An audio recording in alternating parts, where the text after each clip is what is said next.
to be paid. So the whole thing just became an absolute nightmare. And all of a sudden, the governors realised that the prison is starting to go beyond their control in particular wings. And so again, what do? Well, it's fairly intuitive. They shut down the Mongrel Mob wing and they put them all in segregation. Well, the mob then riot. They start attacking staff on site. They've got a protest group outside of the prison, and suddenly the whole thing is a nightmare. Staff pass a resolution of no confidence in the prison superintendent. He's dismissed, and they have to start again. And it's from this one incident that one of the most important elements of New Zealand gang penal policy was established, and that was never separate the gangs, which I don't think is an intuitive move. It's counterintuitive, I would have thought. But what they do now, and what they've ever done since then, is they make sure the numbers within the wings are relatively even. And what that means is if you've got a wing of 50, say, or whatever number, if 10 are Mongrel Mob and 10 are Black Power and others aren't affiliated, then the Black Power and Mongrel Mob can't get over one another and they can't get over the other inmates. There's like the Cold War type effect. And that's what we've used ever since. That's not to say that we don't isolate certain really problematic gang members, but we mix our gangs together.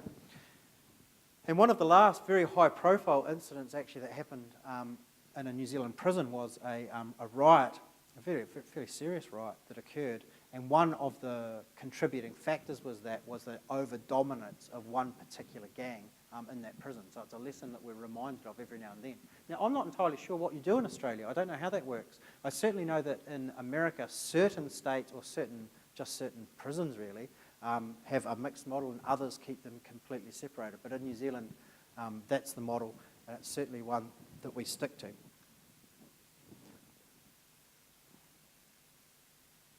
Now this moves through into contemporary times. We still use that model, but we have added to it, or are attempting to add to it. And the reason for that, at least in part, is because corrections in New Zealand has undergone some fundamental changes in the last 6 or 7 years, I would argue. In fact, Ken might be able to help me. Ken, was it 2011, I think, that Bill English described Bill English, who was then the finance minister, and government's finance minister, he described New Zealand's prisons as moral and fiscal failure. Of course, this was when the GFC was kicking in, and nothing nudges the moral compass of a finance minister like a global financial crisis, right? However you get there, he got there. And in fact, he became incredibly influential in attempting to reform the way we looked at prisons. Up until that point, and I assume it's fairly similar here, we had what Professor Pratt, a Victoria University academic, had described as penal populism, and that the two major parties in New Zealand didn't really debate what was good policy. They tended just to debate who could get the toughest on crime. And so we just had this ever ramping up of just tougher sentences, longer sentences, more prison time, and that will solve our issue. Now, I can't remember, I think, are you guys around 165 per 100,000, something like that, per head of population incarcerated in New Zealand? Does anyone know? But 180 maybe? Yeah, I think we're 217, so we're ahead of you. I'm not entirely sure we're that much more wicked, but we're certainly doing something that we became enamoured with incarceration, and we saw it rather lazily, I would add, as an answer. And in fact, when I was listening to, sorry sir, what was your name? When I was listening to Brian earlier, I wanted to completely rewrite my presentation actually, because the one thing that I'm dead set convinced about in New Zealand is that the next greatest change, I was going to say that will occur, that ought occur in my view, is a refocusing and a recentering of probation. I think the answer in so many ways to a desistance is not the money that we're spending in the programs that we spend within the prison. It's that incredibly difficult period when the moment they leave the gate and the following weeks. And in New Zealand, at least, we do that very, very poorly. The probation service has this invidious job in New Zealand of having to monitor and control prisoners and recall them on one hand, with this other goal of being a form of social worker on the other, which is, I assume it's very similar here, which I think is an almost impossible task. We need to, I think, reorder how we look at corrections. If we were to design a system of justice tomorrow and focus it around rehabilitation and reintegration, we would not design the system that we've got in New Zealand, that's for sure. And I believe the centre of that, if we did redesign the system, would be around a probation service that is properly funded and can assist people to reintegrate, which I think is possibly the key. But I am getting a little off task here. But anyway, this is what's happening. In New Zealand, we are looking at rehabilitation and reintegration much more seriously than we have been. And in fact, the Department of Corrections set a target of reducing reoffending by 25% over 4 years, I think it was, that was ended last year. They didn't get anywhere near it, I'm sorry to say. I think they got around 4.5%, somewhere around there. But for me, the most important thing wasn't that they failed. The most important thing is that they'd set a target to attempt to achieve it. That was the greatest indicator of the revolution that's occurred in corrections in New Zealand, at least in its thinking. On the ground floor, we probably still have a little bit more work to do. But gangs have suddenly become an important component of this. Why? Because gangs do programs in prison at the same rate as anybody else. They succeed in those programs at the same rate as anybody else, but their recidivism rates are substantially higher than non-gang members.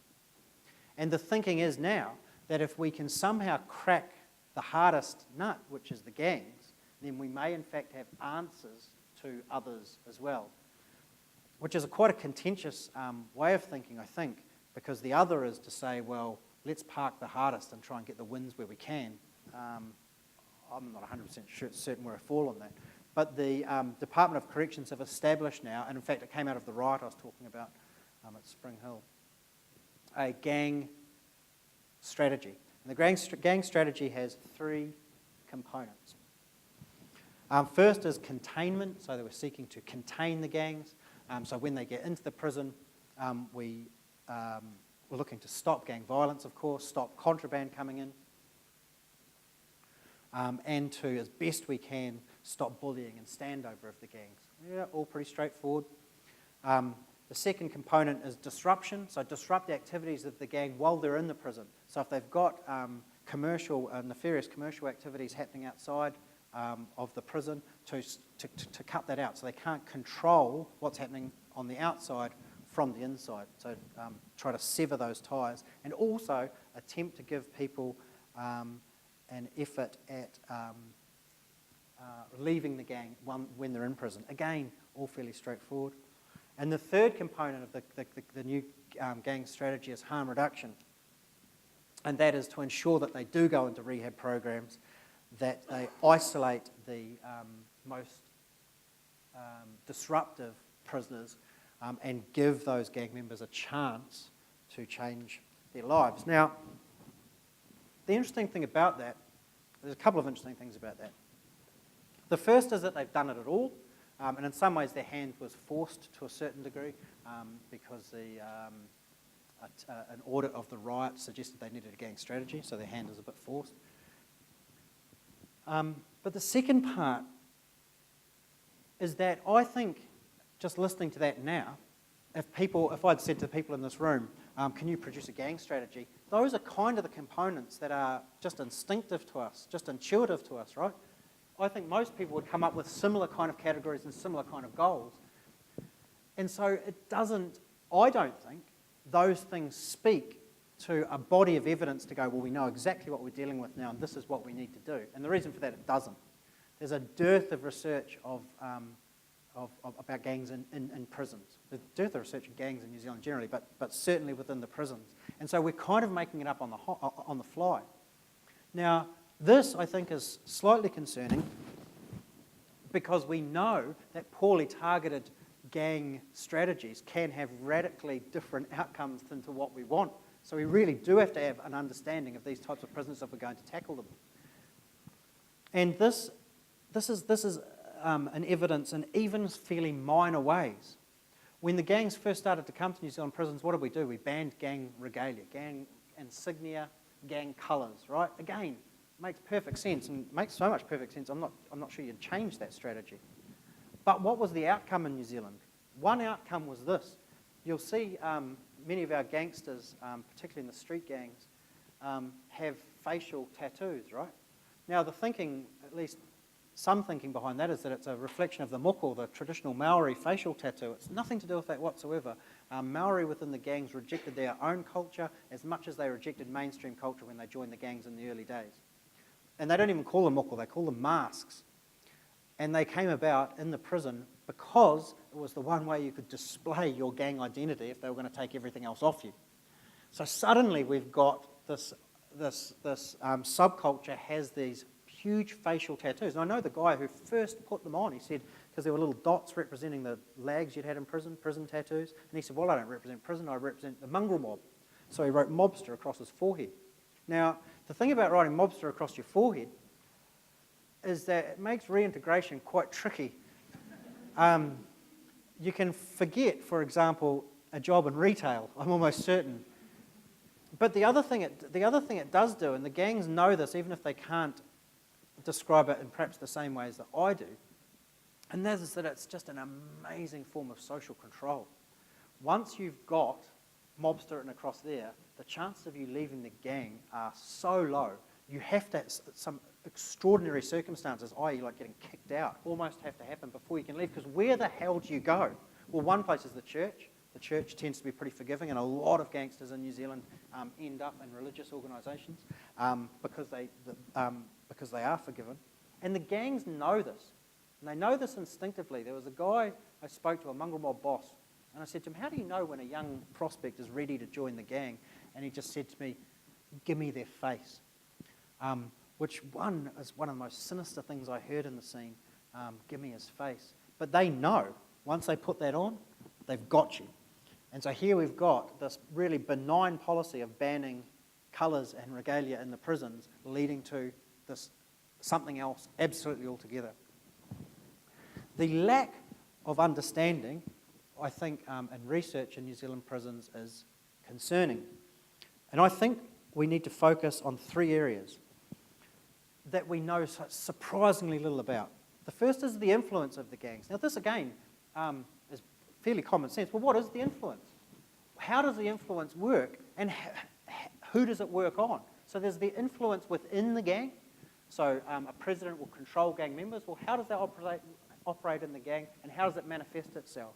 Secondly, how does the influence work for non-gang members? So how do gang members influence others within the prison, and how does it work? Now this ought be the most basic understandings, and yet we don't have them. We've got, of course, a lot of intelligence that we gain from prison staff, but that has the same pitfalls, I would argue, as intelligence gained from the police. We need systematic understandings of it, and that, even at that most basic level, we don't have. Recruitment. We know for certain that gangs are recruited in prison, but how does that happen? And more importantly, when does that happen? Is there a period when people are more vulnerable? Is it toward the end of their sentence when they've sort of had enough, or middle of their sentence when they've sort of had enough and they go, or is it right at the beginning? If we knew where the vulnerabilities are, we can intervene. And more importantly than that, we don't know, is why the vast majority of people in prison don't join the gangs.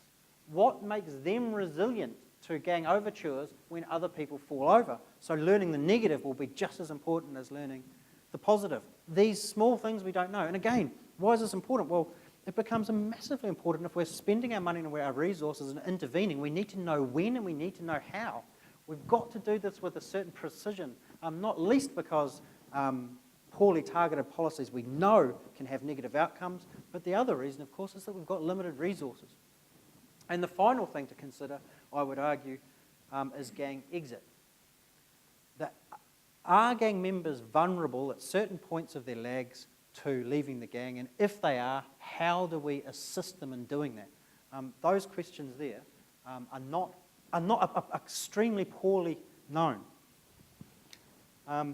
We've got a great body of knowledge, of intelligence. We've now got a fairly sophisticated looking gang strategy, and none of it is based on systematic understandings. I think that is a genuine concern. Now I'm going to spend just a couple of minutes very quickly looking at one way that we might solve some of these issues, not least of which is cooperation with academics to ensure that systematic research can occur. But the other is, this Academic Advisory Committee. This has only just been established very, very recently. It was a coffee I was having with the Department of Corrections head, Ray Smith. We were just having a coffee and talking about how often academic goals are aligned with the Department of Corrections, but we have very, very little to do with one another. And so we've set up a committee with 8 New Zealand academics and the entire executive of the Department of Corrections, which I think is about 12 people. So it's a very high level engagement, which I think is incredibly important. But what it means is a couple of things. Firstly, it means that academics, because look, a lot of academics do some fairly airy-fairy stuff, right? Some ivory tower type stuff. And I'm not down on, I'm down with that, that's cool, you fill your boots. But there are a lot of academic, because it's important, like learning for learning's sake and all of that, I'm not knocking it. But there are some academics who genuinely do want to do practical research that has practical outcomes. These people ought to be harnessed, not least because they're getting paid by the same people that pay you guys. And so we've got a responsibility, I think, to work together. Now the academics, the cooperation from the academics' point of view means that they are always completely up to speed with what's happening within the Department of Corrections. So the work that they do is informed by the practice that's happening there. It's really easy when you're an academic to get out of touch with what's actually happening, particularly when changes within the system are happening so fast. The Department of Corrections has the advantage that they get some of the brightest minds, I'm not including mine, but some of the brightest minds to assist them with some of the toughest questions they've got. So you've got the sounding board. You've got people that can go away and research some of the ideas to see whether or not it fits with best practice or not. So here we've got this beautiful symbiotic relationship. Why on earth it hasn't happened before, I don't know. But the third component of it, and I think this is where I'll end it, the third component for me is just as important as the other two, in fact, probably more so. And that is the fact that the answers will come, breakthroughs will come from rooms and conferences like this. There's little doubt about that. But those answers are near worthless if we are unable to bring the public with us. The public need to be part of this conversation. They need to be brought on board with some of the realities after periods of hearing that just prison is the only answer. We don't have that right now.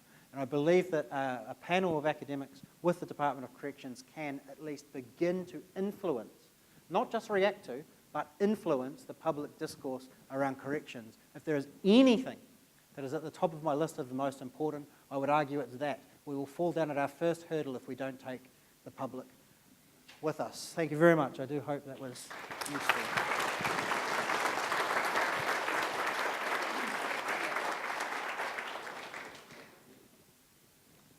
Very much for that, Jarrod. I'm out of breath. So it's question time now. If anyone has any questions they want to ask Jarrod, if you let me know, raise your hand. There we go. We're off and running.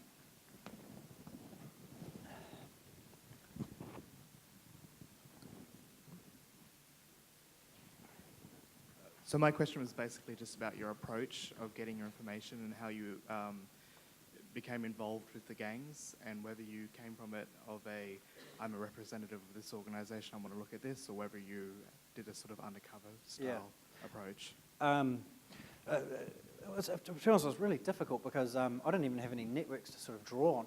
So I just started to hang out in places I didn't ordinarily hang out, and they were fairly rougher bars and things like that. Meet one person and allow it to snowball. But I had certain rules that I'd only go to the sort of the clubhouse with a president as a general rule, or if the president knew, because if the president gave you the okay, then you were tended to be okay. But this is what it took. I think I was in the field for sort of 6 years full time, but the whole study took 10. One of the reasons for that is, how on earth, it's so hard to do that, and particularly you do it with one group, and then you've got to go do it with another group and another group, and sometimes they don't like each other and stuff. It's like, this was so incredibly hard. But in answer to the second part of your question, there was some drinking involved. Oh, there was some drinking involved.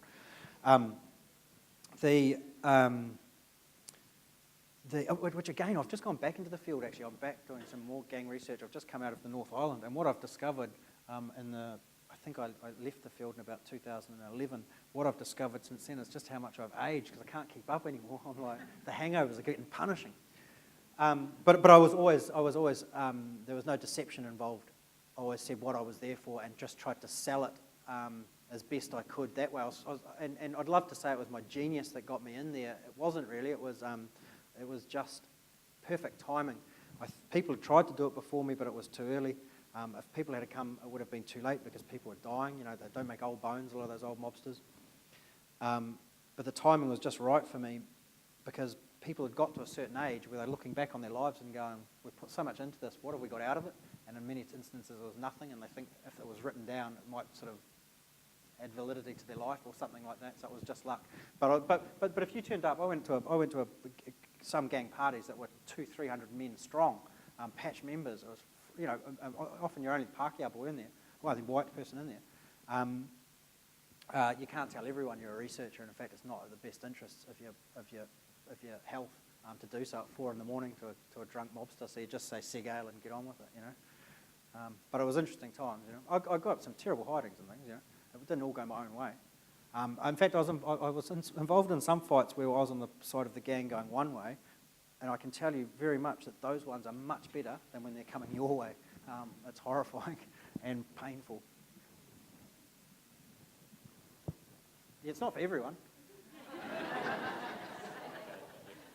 But I did write a really good book. It's genius. Go out and buy it. I need new shoes. Yes, I'd just like to ask a question, just over here. Is there a change in culture within the gangs? I've noticed that there's been, from my time as in custodial to also parole, is that there appears to be a change of like an old guard, like a clearing of the old guard. Yep. And how would that affect us as supervisors? Well, I don't think we should make any bones about it that part of that move is move into organised crime. And it's not usually that the gangs themselves, and Australia's the same here. I worked on a documentary with Ross Kemp here before he came on the Outlaw Bikers here. Before he came, I spent 6 weeks travelling around Australia hanging out with your bikers, which the weather here is much better on a motorcycle. I had a bit of fun, but they don't tend to act as mafia groups. What you have is the group here, and there might be more than one, organised criminal clique within them who are dealing drugs. It's not the group itself, so that the president doesn't sit around with a gavel and say, we're selling this much cocaine this week. Those are the decisions of individual cliques, which often involve outsiders. So that's one change. But the other is, there is without question that old guard of the old bearded biker is falling away, and you're getting these new young guys come through, often particularly in Australia, really built guys who spend a lot of time in the gym. And you can often get conflict between those older and younger guards because the older guys get tired. If there's one thing that defines the change in the gang scene, in the 1970s, if you were 30 and you were a bikie, you would have been an old man. Nowadays, you could be 50 or 60 and sit in the clubhouse and no one bats an eyelid. Well, that obviously changes the culture, something dramatic. And it's always the young ones that tend to cause more problems. And that's where this cultural change these almost generational barriers are being built up within certain gangs, which are creating certain conflicts because the young guys want to go do things a new way and the old guys are still holding on to the old. And that young way, unfortunately, if it gets an ascendancy, is not positive for the rest of us because it does tend to be more violent and it does tend to be more orientated towards the dealing of drugs. Any more questions? Yeah, a couple over here.